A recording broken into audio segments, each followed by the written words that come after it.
lembrai-vos das minhas prisões. São palavras de Paulo. Nas infantilidades e reflexões costumeiras, os crentes recordam apenas a luminosa auréola dos espíritos santificados na terra. Supõem muito encontrá-los facilmente além do túmulo, a fim de receber-lhes preciosas lembranças. Não guardam senão o céu, por meio de repouso brilhante na imensidade cósmica. Quantos se lembrarão de Paulo tão somente na glorificação? Entretanto, nesta observação aos Colossenses, o grande apóstolo exorta os amigos a lhe rememorarem as prisões, como a dizer que os discípulos não devem cristalizar o pensamento na antevisão de facilidades celestes, e sim refletir seriamente no trabalho justo pela posse do reino divino. A conquista da espiritualidade sublimada tem igualmente os seus caminhos. É indispensável percorrê-los.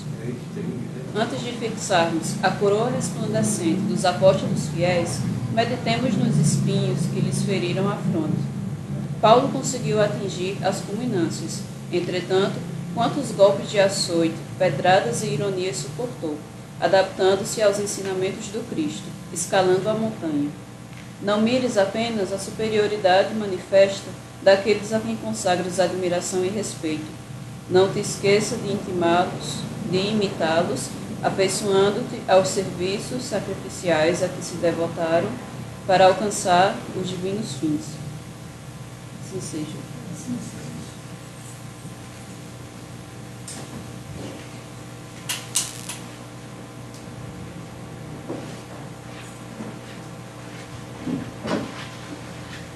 Vamos fazer a nossa prece inicial. Nesta hora, rogamos ao nosso Mestre e Pai que se faça presente em nosso meio, para que possamos iniciar mais uma semana, Senhor, acreditando em Ti. Pois bem, disseste que quando 2 ou mais pessoas estivessem falando em Seu nome, ali estarias. E é com essa certeza que aqui estamos, mais uma vez, Senhor, mas para Te agradecer, já que Te pedimos tanto. Obrigado, Senhor, por essa oportunidade de estarmos aqui aprendendo os Seus ensinamentos. Pedimos, Senhor, que olhe o nosso planeta, que nos dê paz, que nos dê paciência, que visite todos os locais de dores, que Maria Santíssima estenda seu manto sobre toda a humanidade. Agradecemos, Senhor, pedimos proteção, discernimento para os nossos irmãos caravaneiros que saem de Campina Grande para nos trazer a Tua palavra. Agradecemos, Senhor, e pedimos a proteção para que esses irmãos possam continuar a sua caminhada, sempre lembrando as Tuas falas, os Teus ensinamentos, e que hoje possamos mais uma vez ouvir esta palavra. Obrigado, Senhor, por estarmos aqui. Que assim seja.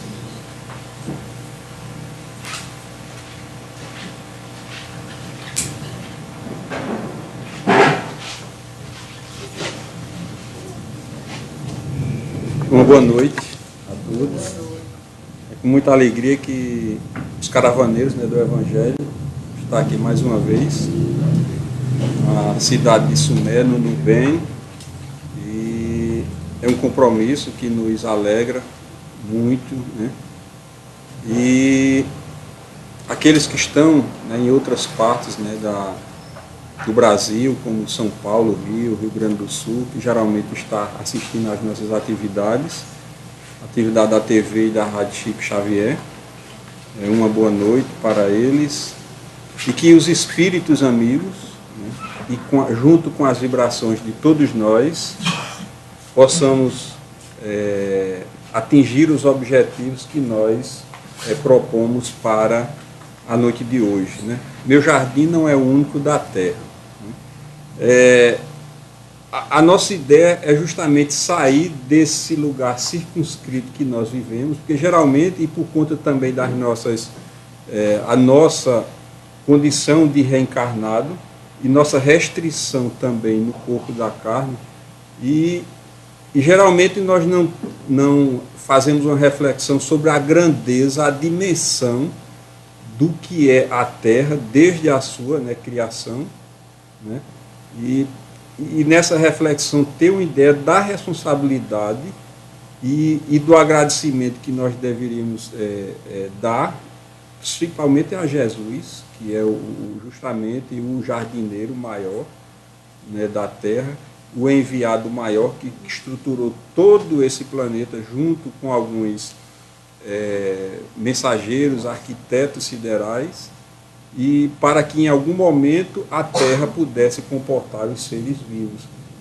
Nós não temos esse costume de fazer essa reflexão e ficamos circunscritos, justamente que é normal para todos nós. Mas uma vez ou outra é bom a gente sair desse ciclo que nós estamos vivendo para a gente ver a grandeza, a dimensão e o trabalho que a espiritualidade teve para estruturar todo esse planeta e dar condição para que nós pudéssemos, em algum momento, começar esse processo evolutivo através das reencarnações. Então, nesse sentido, nós vamos fazer algumas reflexões em cima do livro A Caminho da Luz, de Emmanuel, e, se possível, se o tempo der, nós vamos fazer algumas reflexões justamente em cima do livro Pensamento e Vida, de Emmanuel. Esses livros de Emmanuel a gente gosta muito de trabalhar com eles porque ao longo do tempo, principalmente depois do desencarne de Chico, ele vem ao longo do tempo sendo esquecido as suas leituras. E a gente não imagina o quanto de conhecimento existe nas obras de Emmanuel e as obras que Chico psicografou através também de outros espíritos.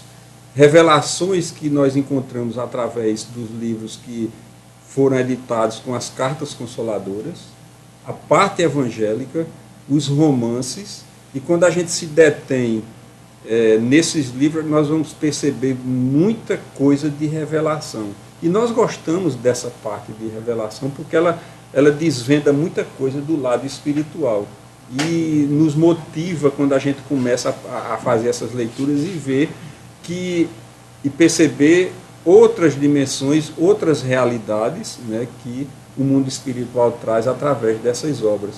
Então, a gente sempre incentiva que as pessoas nunca deixem de ler esses livros de Emmanuel. Eles bastariam, a existência é muito pouca, né, para que a gente pudesse se debruçar em todos os livros que Chico deixou. Né? Então, vamos iniciar as nossas atividades, né? E queremos pegar como primeiro ponto, lá no início do livro A Caminho da Luz, quando Emmanuel diz: os primeiros tempos do orbe terrestre. Que força sobre-humana pôde manter o equilíbrio da nebulosa terrestre, destacada no núcleo central do sistema, conferindo-lhe um conjunto de leis matemáticas, dentro das quais se iam manifestar todos os fenômenos inteligentes e harmônicos da vida, por milênios e milênios, distando do Sol cerca de 149 milhões e 600 mil quilômetros, numa velocidade de 2 milhões e 500 mil quilômetros, essa velocidade diária, né? Em torno do grande astro do dia. Imaginemos a sua composição nos primeiros tempos da existência como planeta. E foi justamente nesse momento em que a nebulosa se desprendeu, né, sob o comando de Jesus, né, sob o comando pela permissão de Deus, para que a partir desse desprendimento essa nebulosa começasse a ser arquitetada, estruturada, para que mais na frente pudesse dar a condição de vida. Né? E até a criação da Lua, Emmanuel coloca, né, tem a sua importância, porque nós sabemos que tudo que Deus permitiu que fosse criado, né, tem uma razão de ser. E a Lua é justamente esse elemento que dá o equilíbrio de rotação, né, e de movimentação da Terra. diante do cosmos, né? Então ela não foi criada apenas para enfeitar a noite, né? E para que o luar, né, pudesse encantar, né, os casais e os nossos olhares, né? E apesar de muito bela é a lua, né? Geralmente de vez em quando eu tenho um telescópio, né, em casa, de vez em quando nós estamos ali entretendo um pouquinho do tempo, olhando e observando a lua. Então ela tem a sua razão de ser justamente nessa estrutura, nessa economia de equilíbrio do planeta Terra, né? E por isso ela está lá onde está. A solidificação da matéria. Na grande oficina surge então a diferenciação da matéria ponderada, dando origem ao hidrogênio, segue Emmanuel falando. Organizou assim esse divino escultor o cenário da vida, criando sob as vistas de Deus o indispensável à existência dos seres no porvir. Então, a partir do desprendimento dessa nebulosa, foi se trabalhando, experienciando, foi tendo todo um trabalho nessa experimentação, as condições melhores para que essa nebulosa começasse a ter toda essa estrutura que nós temos hoje, né? O verbo da criação terrestre, coloca Emmanuel, daí a algum tempo na crosta solidificada do planeta, como no fundo dos oceanos, poder-se-ia observar a existência dos elementos viscosos que cobria toda a Terra. Estavam dados os primeiros passos no caminho da vida organizada.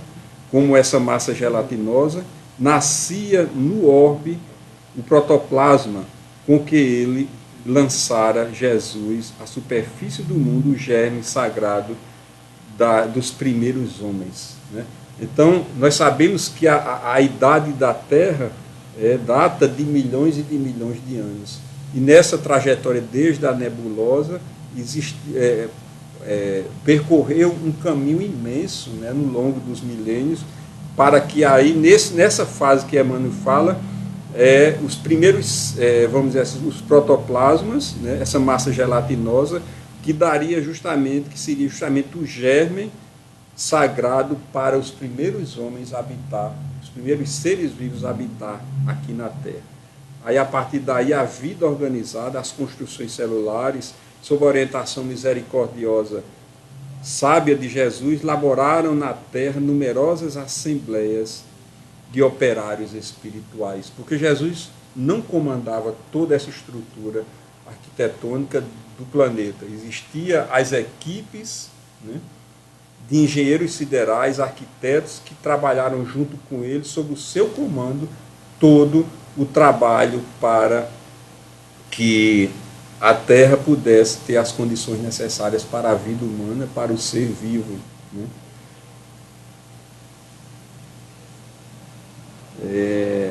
A forma de todos os remos da natureza terrestre foram estudadas e previstas. Então, nada foi por um acaso. Os fluidos da vida foram manipuladas de modo a se adaptarem às condições físicas do planeta, encenando-se as construções celulares segundo a possibilidade do ambiente terrestre, obedecendo a um plano pré-estabelecido pela misericórdia e sabedoria do Cristo, né? E aí começa a aparecer, né, mais na frente, os primeiros habitantes da Terra, que são justamente as células abuminoides, né, as amebas e outras organizações celulares. Tem um livro muito interessante de evolução anímica de Camille Flammarion, que ele vai trabalhar justamente desde lá o reino mineral, né, desde lá o início, as amebas, passando pelos reinos minerais, animal. Ele faz um trabalho, um caminho rumo à evolução de como surgiu, né, a vida, como surgiu justamente tudo isso que nós encontramos hoje no planeta. É um livro belíssimo, bem fininho ele, mas que tem um conteúdo fantástico, né? E aí surge a grande transição, porque essa construção e essa arquitetura da Terra teve, né, as suas fases, né?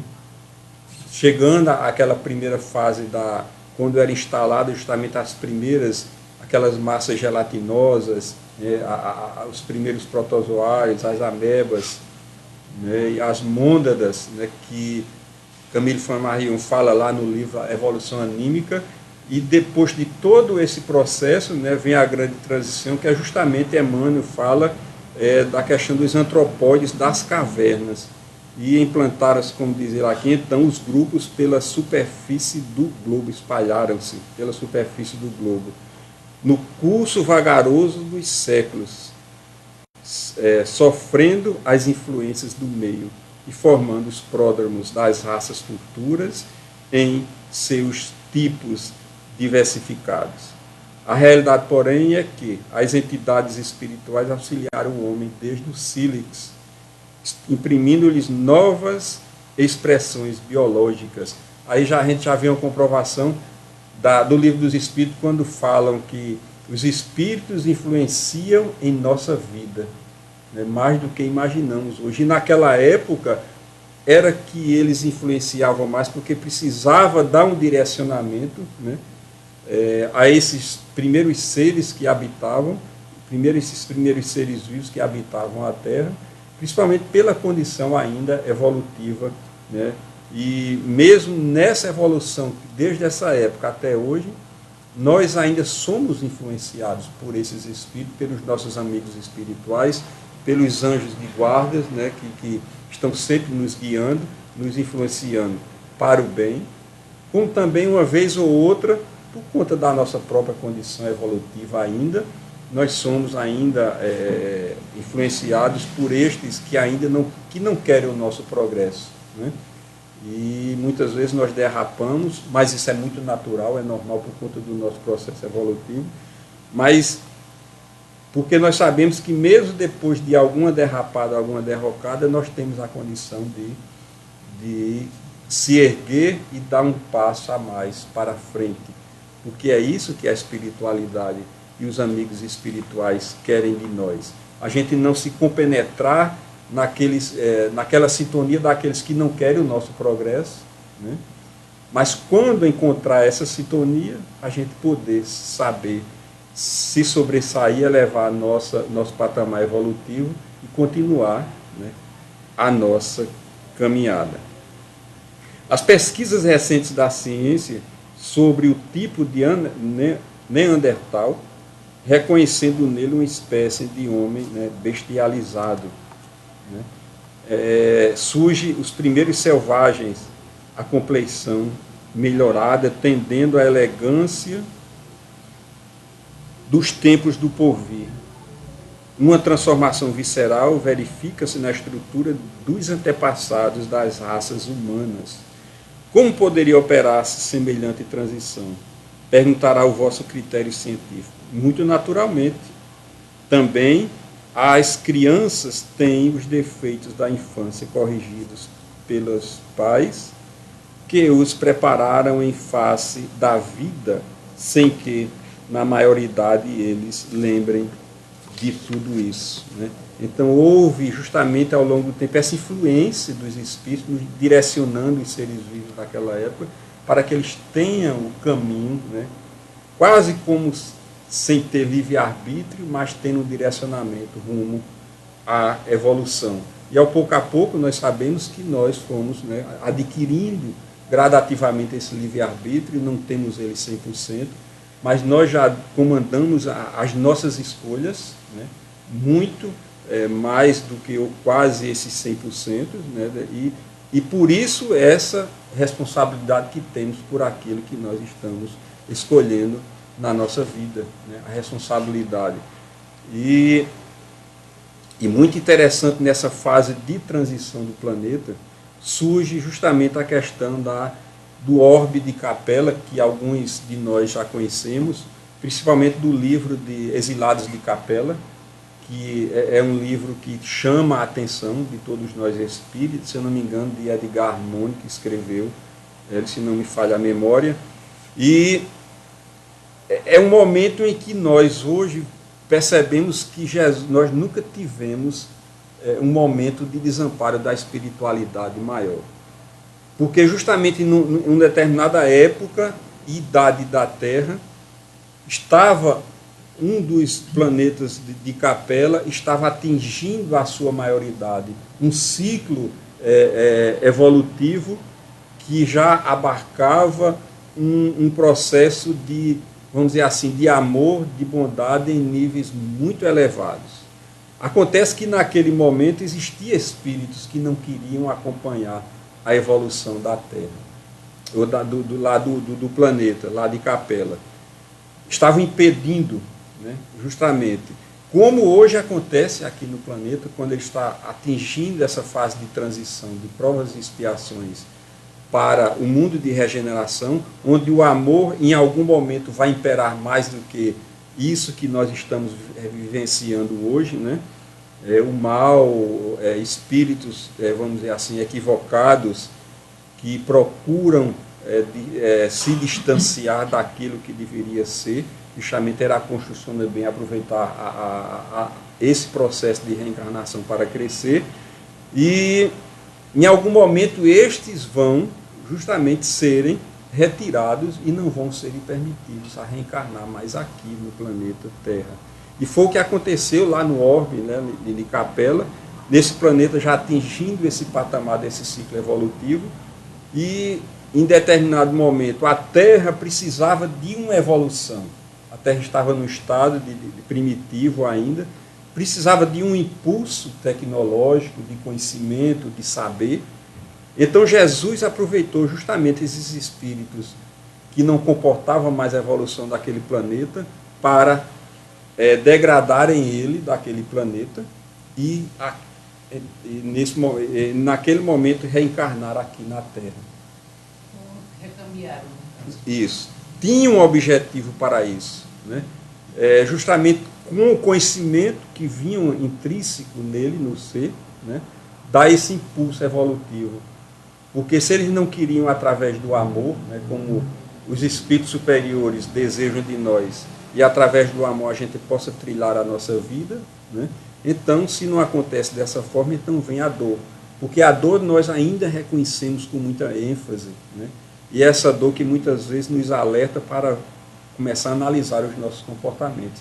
E foi isso que aconteceu com esses capelinos que vieram exilados, com o objetivo de dar um impulso, né, naquele momento existencial da Terra, para que a Terra pudesse dar um salto, né, um salto evolutivo, né, como conta Emmanuel. Alguns milhões de espíritos rebeldes lá existiram no caminho da evolução geral, dificultando a consolidação das penosas conquistas daqueles povos cheios de piedade e virtudes. Mas uma ação de saneamento geral os alijaria daquela humanidade que fizeram jus à concórdia perpétua para a edificação dos seus elevados trabalhos. Quando a gente começava a fazer uma reflexão sobre essa questão, a gente começa a ter um ânimo em relação ao nosso planeta Terra. Porque a gente sabe que o mal não vai imperar perpetuamente. Vai chegar algum momento que a espiritualidade vai intervir, né? Porque o ciclo evolutivo, o objetivo da Terra, como de todos os seres vivos, é evoluir, né? E quando encontra uma massa de espíritos que querem impedir essas ações, haverá a intervenção desses espíritos e eles vão ser levados a semelhantes desses que foram degradados para a Terra, para um planeta semelhante àquela época da Terra primitiva, para aprender através da dor, né? Através da construção, através da mão, da força, né? Justamente aprender e ter a saudade daquele planeta que foi degradado, porque esses tinham uma certa noção, uma certa, vamos dizer assim, uma certa melancolia dentro deles de que ali não era o lugar deles, né? Mas que eles estavam ali porque tinha um fim para eles e também para o planeta Terra. E assim foram os espíritos exilados da Terra, né? Foi assim que Jesus, diz Emmanuel, recebeu a luz do seu reino de amor e de justiça aquela turba de seres sofredores infelizes. E começa a partir daí justamente a fixação dos caracteres raciais. Com o auxílio desses espíritos, olha que coisa interessante, com o auxílio desses espíritos degradados, naquelas eras remotíssimas, as falanges do Cristo operaram grandes, ainda as últimas experiências sobre os fluidos renovadores da vida, aperfeiçoando os caracteres biológicos da raça humana. Quer dizer, aí foi um dos objetivos dos capelinhos estar aqui, né? Nesse processo de experienciação da vida, das transformações, do melhoramento das raças, eles tiveram uma ação direta nesse sentido, né? Interessante que eles tinham no íntimo dele as promessas de Jesus, porque Jesus tinha justamente prometido a eles que eles não iriam ficar totalmente desamparados aqui na Terra naquele momento, que em épocas iriam enviar os mensageiros para que pudesse orientar e guiar esses que estavam degradados lá do orbe de Capela, né? Aí surgem as raças adâmicas, né? Os grupos insulados guardaram as reminiscências das promessas do Cristo, né? E assim, periodicamente, eram enviados os missionários e os mensageiros. Eis porque as epopeias do Evangelho, olha que outra coisa interessante, foram previstas e cantadas alguns milênios da vinda do sublime emissário. Porque eles tinham no íntimo justamente essa promessa de Jesus, de que não deixariam eles aqui abandonados na terra. E viriam esses missionários justamente para começar, dentro das suas estruturas de pensamento, guiá-los para um caminho mais sólido rumo à evolução. Aí surge a China milenária, né, os iniciados do Egito, avançando mais um pouquinho no tempo, né? Na Pérsia, a Índia védica, né, os futuros luminares na região escabrosa da Palestina e o povo de Israel, né? Então, Emmanuel diz que todos os povos o esperavam em seu seio acolhedor, né? Existia aí essa esperança, né, de que Jesus, vamos dizer, esse Salvador, estaria aqui entre nós. Era muito vaga essa noção dessa vinda, mas esses missionários que vieram ao longo do tempo, ao longo dos milênios, começaram a colocar as primeiras ideias de roteiros, de ética, para que esses espíritos, dentro da seu nível evolutivo, pudessem caminhar e seguir o seu rumo à evolução. Aí surgiu as organizações hindu, os Mahatmas, né, da região sagrada dos Ganges, partiram todos os elementos e resignados com a sua situação humilhante que o degradado da terra lhes infligia. Aí surge a questão também dos povos de Israel, dos espíritos degradados, como fala Emmanuel, na terra. Foram os hebreus que constituíram a raça mais forte e homogênea, mantendo inalteradas os seus caracteres. Confúcio, né, Lao Tse. Confúcio é muito interessante ele, porque ele foi um espírito enviado por Jesus naquela época, naquela região, né? Como diz Emmanuel, Confúcio, na qualidade de missionário do Cristo, teve de saturar-se de todas as tradições chinesas para comportar justamente aquela região e trazer os seus ensinamentos de acordo com aquela estrutura de sociedade. A gente percebe que Jesus não infligia e não alterava, né, a estrutura de determinadas sociedades. Mandava os seus mensageiros e aquele mensageiro teria que se comportar toda aquela estrutura daquela sociedade, é claro, e também, nesse sentido, trazer os ensinamentos de acordo com os costumes daquele povo, né, mas ensinamentos que pudessem guiar, de certa forma, aqueles espíritos para o caminho do bem. Então, ao longo do tempo, avançando mais nas eras, começa a surgir justamente as revelações gradativas, né? Na Grécia, um ponto-chave que fica muito na memória de todos nós é justamente lá na Grécia a missão de Sócrates. Quando ele começou, naquele momento em que ele foi condenado a morte, teve que tomar a cicuta, ele tinha e comprovou naquele ato a certeza de que apenas o seu corpo, né, perderia a vida e ele continuaria vivo, o seu espírito, o Sócrates continuaria vivo no outro lado da vida, né?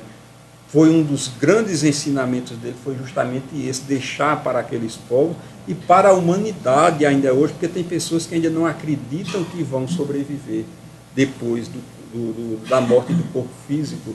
E essa descrença hoje está muito patente quando nós vemos esse número imenso de suicídios, né, na nossa sociedade. Mesmo aqueles que são cristãos, né, porque a gente pode questionar, mas um cristão já tem essa consciência de que vai sobreviver, que vai estar no céu ou vai estar em um outro local circunscrito. Mas se alguém se deixa levar pelas provações e pelas expiações da vida para fugir, é porque isso não está ainda convicto dentro dele de que ele vai no outro lado, depois desse ato insano, sobreviver, né? E quando chega no outro lado, aí é que ele vai perceber que realmente fez algo que não deveria ter feito. Porque além de levar os problemas da vida aqui, ele vai levar ainda uma expiação, né, que é justamente dar cabo de sua própria vida. É claro que dentro de toda essa estrutura nós vamos perceber que existem os atenuantes, isso é de caso para caso, é por isso que a gente nunca procura julgar estes que fizeram isso, porque existe toda uma estrutura que só a espiritualidade vai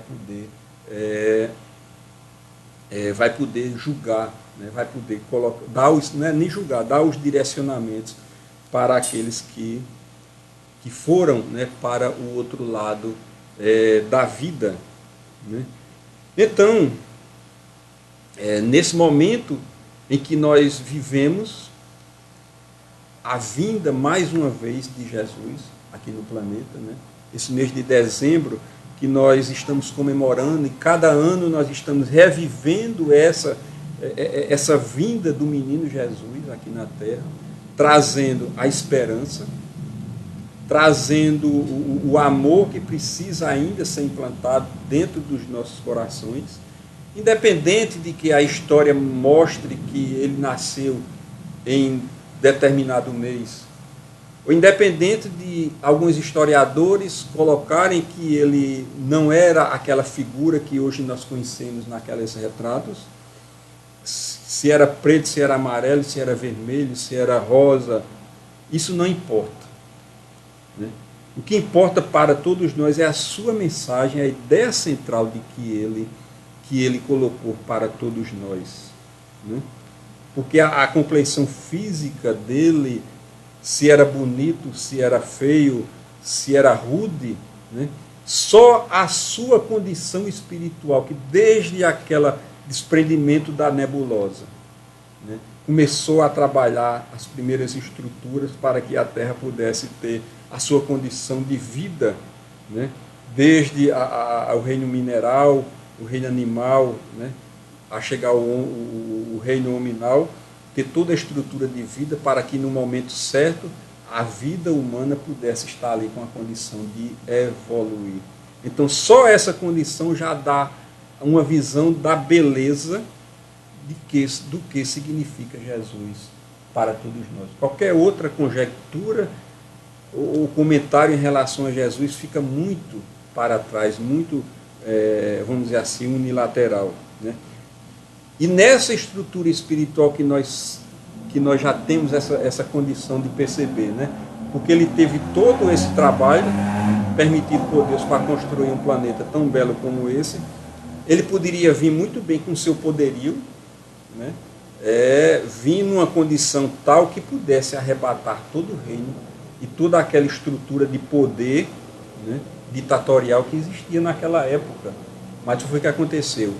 Ele veio numa manjedoura pobre, né, ali arrodeado de animais, né, não encontrava Maria, uma estalagem, né, junto a José para que ele pudesse nascer em algum lugar mais ou menos confortável, e veio numa manjedoura.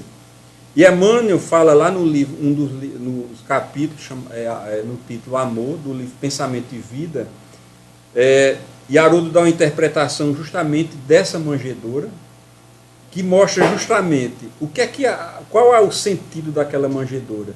É mostrar para todos nós que dentro das nossas condições, das nossas limitações espirituais, nós podemos atingir o ápice.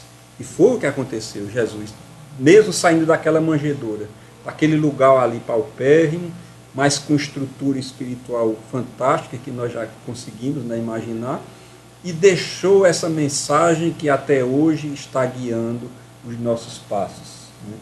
Deixou essa mensagem que muitas vezes que nós caímos, né, vem algum sentimento de culpa e nós retornamos essa mensagem de Jesus. Né? Então, ele sair daquela condição, daquele menino ali que poderia não dar nada à humanidade, ele mostrou que poderia deixar uma mensagem de amor, deixar uma mensagem de luz, né, para que a humanidade pudesse ali seguir. Né. Estes degradados retornaram, né, à sua origem, porque adquiriram a condição evolutiva para isso. Né. Mas esse exemplo destes, que hoje nós começamos a tomar conhecimento e outros se aprofundar mais, nos dá um alerta muito grande pela nossa condição que estamos aqui na Terra hoje, para que a gente não repita esse comportamento e nós, em algum momento, que não comportar mais a nossa teimosia aqui neste orbe, poder ser degradado para outro planeta. Né? O grande exemplo que traz essa lição de hoje é mostrar que nós precisamos vencer as nossas limitações, vencer ainda sentimentos que moram e teimam fazer moradia em nossos corações, como orgulho, a vaidade, né, a avareza, né, porque são esses sentimentos que vai fazer com que impeça o progresso da sociedade. Né, porque a responsabilidade também do progresso da sociedade e do planeta é nosso também. Né. O planeta vai atingir um ciclo evolutivo tal que só vai comportar aqueles que já têm essa ânsia de crescer, mais do que imperar a ânsia do mal, né? Aquele que quer ainda estagnar. Então só vão ficar no planeta aqueles que querem, que estão vislumbrando um horizonte mais longe. Né? Os demais vão ter que recorrer a esse processo de degradação, mas que nunca vão ficar desamparados por Jesus, nem pela espiritualidade maior, como aconteceu com esses espíritos. Porque em nenhum momento da vida a espiritualidade maior não nos deixa desamparados, né? Não nos deixa fora, né, justamente do contexto do amor divino de Deus. Nós queríamos fazer uma pequena colocação aqui.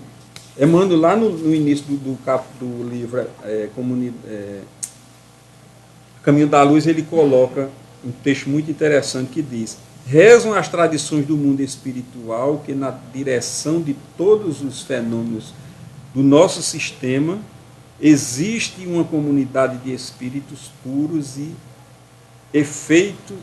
eleitos pelo Senhor Supremo do Universo, em cujas mãos se conservam as rédeas diretoras da vida de todas as coletividades planetárias.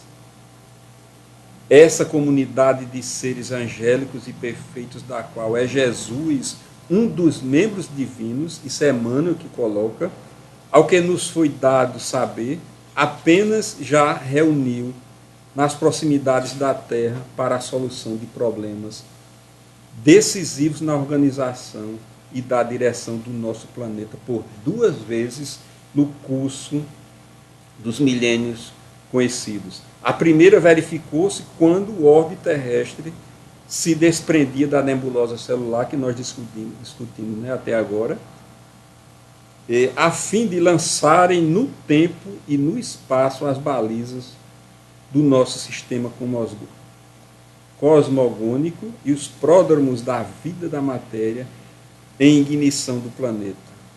E a segunda, quando se decidir a vinda do Senhor na face da terra, trazendo à família humana a lição moral do evangelho de amor e de retenção. Então, é muito poético quando Emmanuel abre o livro A Caminho da Luz e coloca isso para todos nós, né? Quer dizer, nós não estamos desamparados em nenhum momento, mas só que nós temos que fazer a nossa parte. Eles precisam de instrumentos aqui na Terra, é por isso que vem alguém com mediunidade mais ostensiva, vem alguém com uma atividade de trabalho, vamos dizer assim, já que nós estamos na casa espírita, em cada um nas suas atividades, para que os espíritos possam utilizar esses instrumentos para o progresso daqueles que chegam e que precisam de amparo, que precisam de orientação, muitos desgarrados ainda desses conceitos de ética cristã, e que é de responsabilidade de cada um de nós, né? Esse ciclo evolutivo em que a Terra está atingindo, está nessa caminhada de regeneração, precisa do concurso de todos nós para que ele se consolide e que mais espíritos possam retornar nesse ciclo evolutivo aqui o planeta, né? Porque estes que também em algum momento possa ser degradado para outro planeta, também é de responsabilidade nossa, porque nós podemos também estacionar ou renegar essa ajuda, né? E isso vai somar-se na nossa economia, né, espiritual, né? Então nós temos que conduzir a nossa vida, nos impulsionar, tirar o maior nível de conhecimento que possamos tirar nessa existência, seja espiritual, seja na condição material, mas também nós temos que também ajudar. É por isso que Kardec coloca na sua máxima da doutrina espírita que fora da caridade não há salvação. E ele nos mostrando que só através do trabalho, só através da ajuda daqueles que precisam mais do que nós, só na ajuda entre nós que frequentamos a casa espírita, que nós vamos encontrar a paz interior, aquela salvação que todos nós desejamos, que é aquela felicidade que nós sabemos que temos uma vaga noção de que ela existe e que nós vivemos em algum momento da nossa existência, mas que nessa tarefa de ajuda ao outro, nós vamos descobrindo e consolidando essa felicidade dentro de nós. O que foi que fez Chico durante toda a sua existência, desde lá aos 4 anos de idade, aquele aprendizado com a sua madrinha, que eu gosto sempre de repetir, né, aquele sofrimento que ele teve junto com a sua madrinha, ali recebendo os primeiros ensinamentos de forma muito rude, mas era necessário, né? E a sua mãe aparecendo certa vez, pedindo a ele que resignasse, que aceitasse tudo aquilo que ele estava passando naquele momento, porque em alguma situação na frente ele iria encontrar ajuda e o encaminhamento para a sua existência. E foi isso que aconteceu.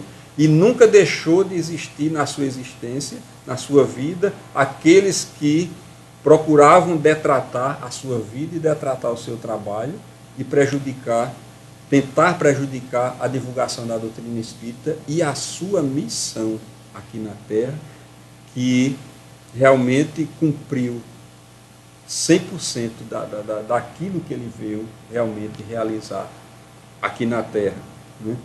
Divaldo Pereira Franco também nessa mesma linha, a gente uma vez ou outra vê, né, aqueles inimigos, seja desse lado ou do outro lado da vida, que querem atrapalhar os destinos da doutrina espírita, que devemos deixar bem claro que ela não vai ser a religião do futuro, né, mas ela vai ser o futuro de todas as religiões, né, porque nós não temos apenas o nosso jardim, que nós devemos cuidar muito bem. Jesus foi o grande jardineiro que Deus enviou para todos nós, para cuidar de toda essa estrutura desse planeta, né?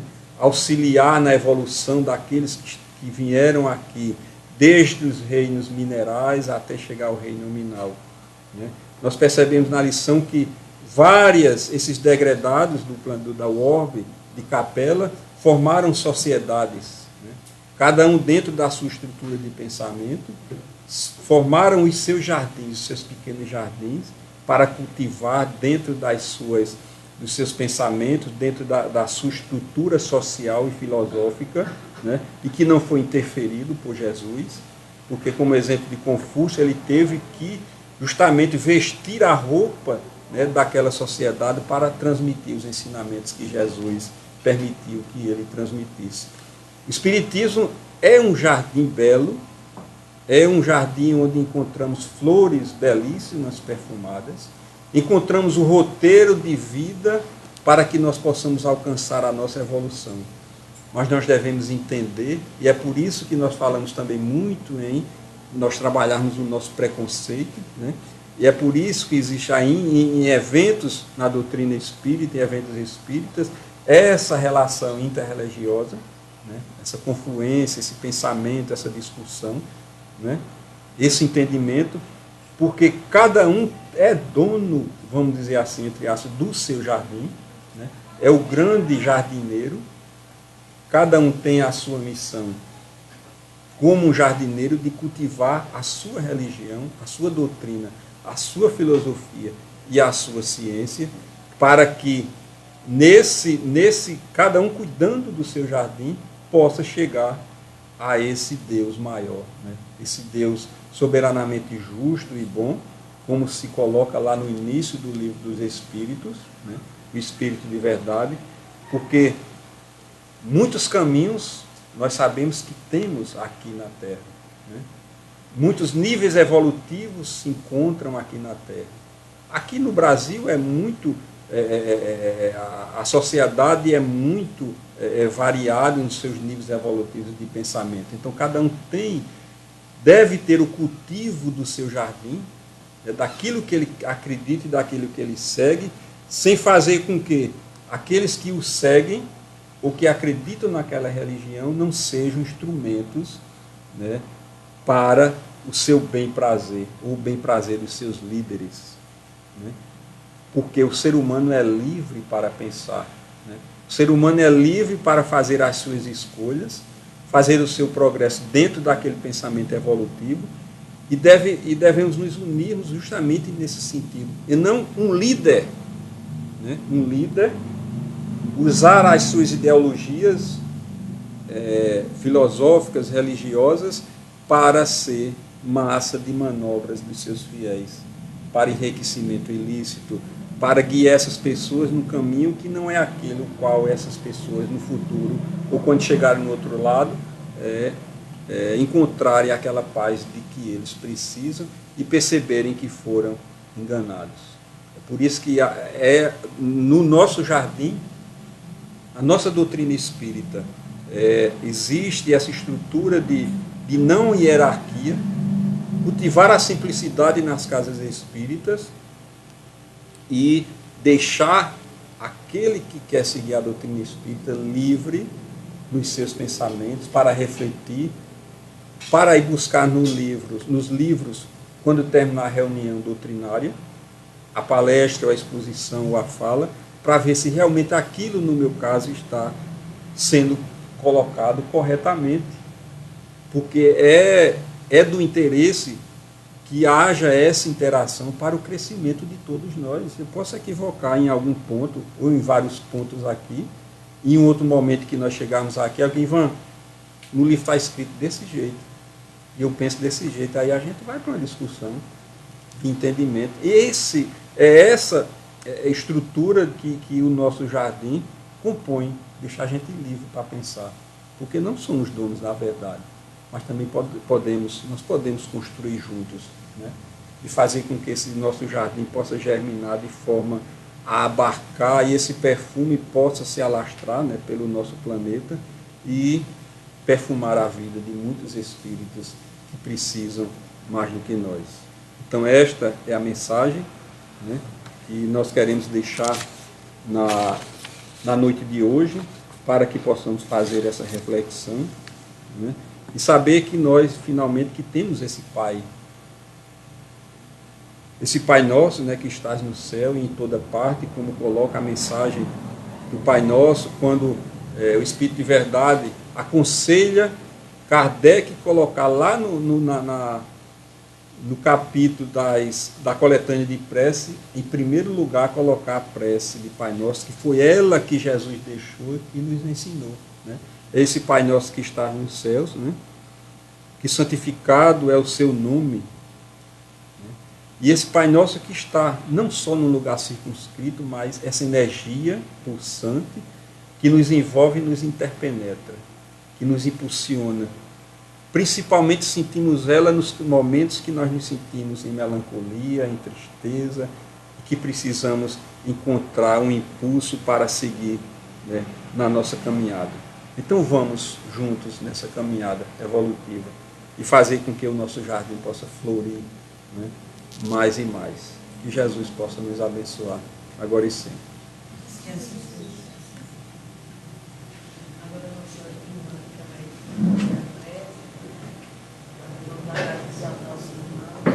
E essa prece vai servir também como passo coletivo.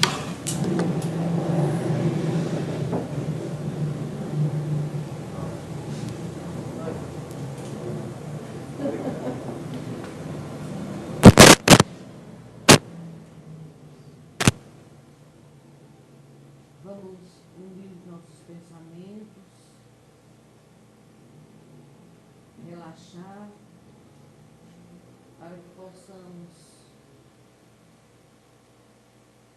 nos unir mais às nossas preces e elevar esses pedidos, os agradecimentos ao Mestre Maior, que é soberanamente bom e justo. Vamos imaginar um Jesus aqui no meio de nós, da forma que quisermos. Da cor, como disse o nosso irmão, nós somos muito gratos a esta equipe encarnada que se desloca de suas casas para auxiliar a nós aqui, para esclarecer o nosso belíssimo Evangelho. Pedimos a Deus que eles possam retornar a seus lares, na paz e na segurança que cada um merece.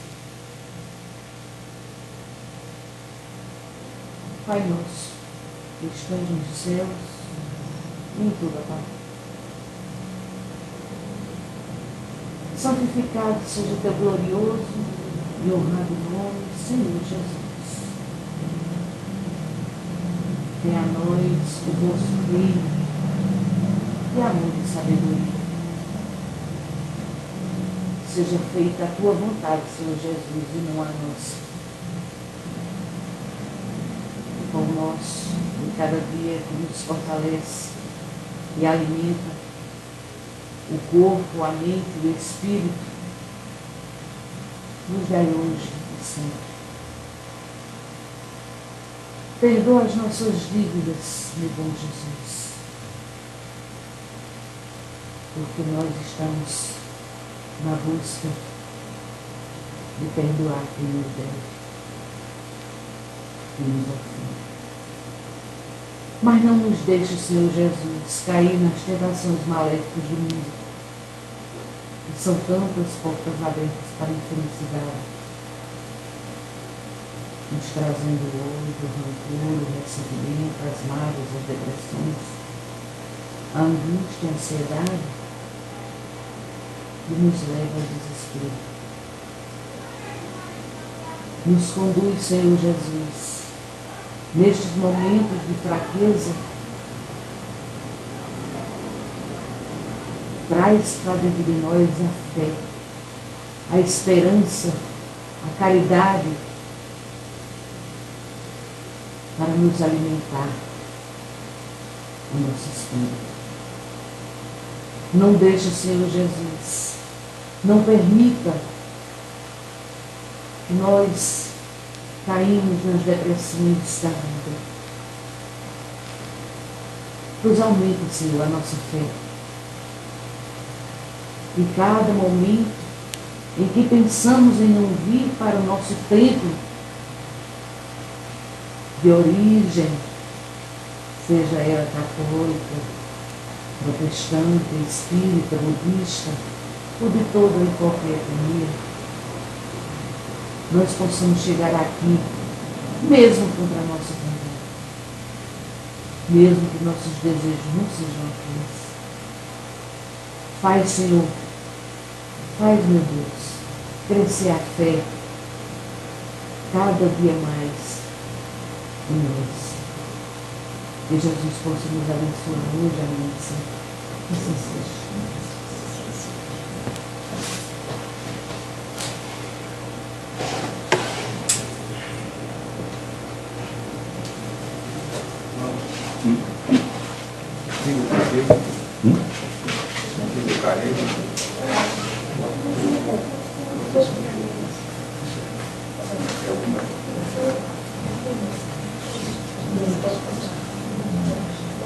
Pode pegar.